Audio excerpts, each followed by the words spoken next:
The staggering amounts of money acquired by the Jew shipowners and slavery dealers is better illustrated when we emphasize the many years in which this sale and purchase of human flesh was practiced. Prior to 1661, all the colonies had laws prohibiting slavery.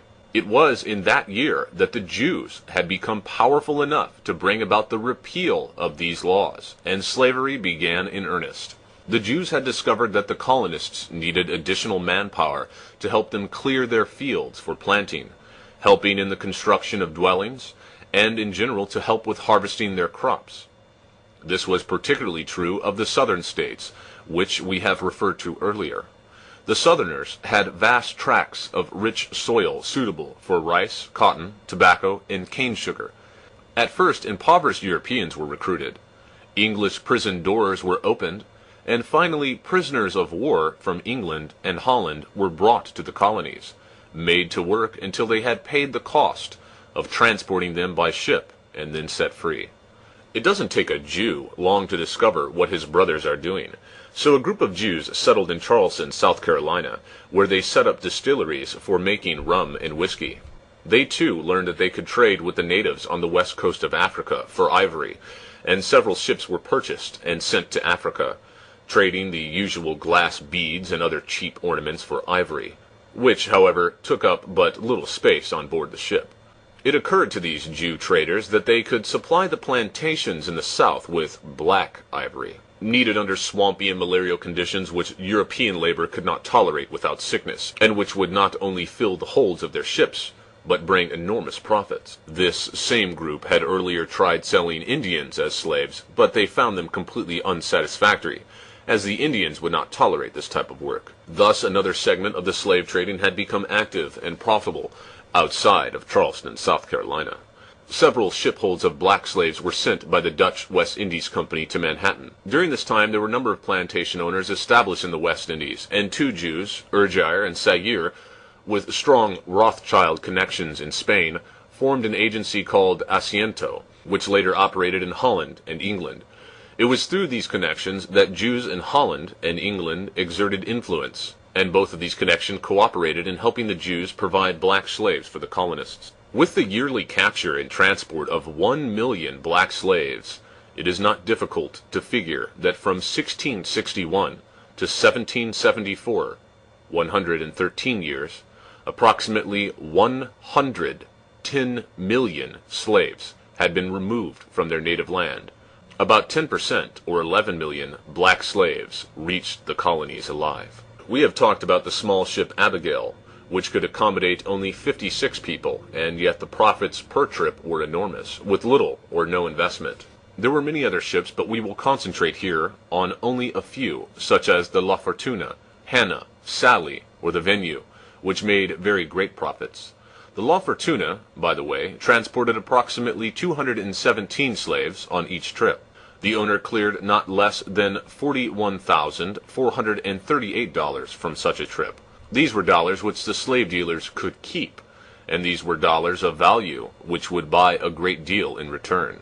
When one considers that the Jews of Newport owned about 300 slave-transporting ships, active without interruption, docking at Newport, Africa, Charleston, or Virginia, one can approximate the tremendous earnings which made their way to Jewish ship owners. Indeed, the Jews admit that of the 600 ships leaving Newport Harbor into all the world, at least half of them went their way to Africa, and we know what these ships going to Africa were seeking. The fact that Aaron Lopez had control of over more than half of the combined deals of the colonies of Rhode Island with Newport is well known. The well-known Rabbi Morris A. Gutstein, in his book, The Story of the Jews in Newport, attempts to remove these facts, maintaining that there is not any evidence that the Jews were connected with the slave trade. It is therefore imperative to prove that the Jew was indeed connected with the slave trading, especially so since this rabbi insists they had made great contributions and how very blessed their residence became for the city of Newport. Surely Morris A. Gutstein will grant us permission to present the facts which he was unable to find. Turning to one report of the Chamber of Commerce of the Rhode Island colony in the year 1764, we find, for instance, that in the year 1723, quote, a few merchants in Newport, unquote, devised the idea to send their Newport rum to the coast of Africa. It developed into such a great export that in the matter of a few years, quote, several thousand hogsheads, unquote, of rum went that way. To which purpose did this rum serve? The Carnegie Institute in Washington, D.C. presents and makes public authentic documents entitled, quote, Documents Illustrative of the History of the Slave Trade in America, unquote. We wish to present a few facts from this particular collection of original documents and scrutinize them at closer range, and not at all to prove the heretofore Rabbi Morris A. Goodstein in error. In this collection of the First American Institute of Learning, we evaluate the capital, Rhode Island, which contributed the main share of the public documentation regarding the slave trading. Here we find documented the recipients of the numerous shipping letters, also letters to the slave dealers, and correspondence to the ship's captains, who were about 15% Jews, living in Newport. Among these we find, for instance, the Jew Isaac Eleazar. He wrote a letter to Captain Christopher Chaplin on February 6, 1763, saying he would like to be an agent for a load of slaves. Then follows the Jew Abraham Pereira Mendez, and one of the main slave dealers, Jacob Rod Rivera, the father-in-law of Aaron Lopez.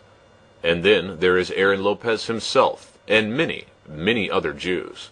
Although we have considered Aaron Lopez several times, the size of this documented treatise limits us, and we cannot describe all of the writers concerned in the slavery-dealing correspondence, their names and special dates. Rather, we wish to study the documentation of the Carnegie Institute itself, keeping Aaron Lopez in mind. We wish to see what in the main this Jew was pursuing and what his business was. This is due to the fact that Rabbi Morris A. Goodstein presents him as a, quote, lofty and fine civilian of Newport, who was so generous and even, quote, made contributions to the welfare, unquote. In a great number of published, original, unprejudiced writings in the Carnegie Institute, we find that Aaron Lopez pursued a tremendous commerce in rum with the African coast in exchange for slaves. These irrefutable facts are as follows. June 22nd, 1764, a letter by Captain William Steed to Aaron Lopez. July 22nd, 1765, a letter by Aaron Lopez to Captain Nathaniel Briggs. July 22nd, 1765, a letter to Captain Abraham All. February 4th, 1766, a letter to Captain William Steed by Aaron Lopez. March 7th, 1766, a letter by Captain William Steed to Aaron Lopez, and so on and so forth. Aside from that, there are similar statements out of letters by Aaron Lopez in the original, which he directed to Captains Henry Kruger, David Mill, Henry White, Thomas Dolbear, and William Moore. Indeed, one letter by Captain William Moore to Aaron Lopez and Company is particularly revealing, and of special mention at this point. We wish to remark on the main contents of this letter, in which Captain Moore writes, quote, I wish to advise you that your ship Anne docked here night before last with 112 slaves, consisting of 35 men, 16 large youths, 21 small boys, 29 women, 2 grown girls, 9 small girls, and I assure you this is such a one rum cargo, or rum in exchange for slaves, which I have not yet encountered. Among the entire group there may be 5 to which one could take exception. Unquote. The date of the above letter was November 27th, 1773. We have not yet concluded, because of lack of space, the excerpts and grateful compilations made available by the Carnegie Institute. On November 29th, 1767, the Jew Abraham Pereira Mendez, who had been cheated by one of his own kind from Charleston, where he had journeyed to better control his black cargo, wrote Aaron Lopez at Newport,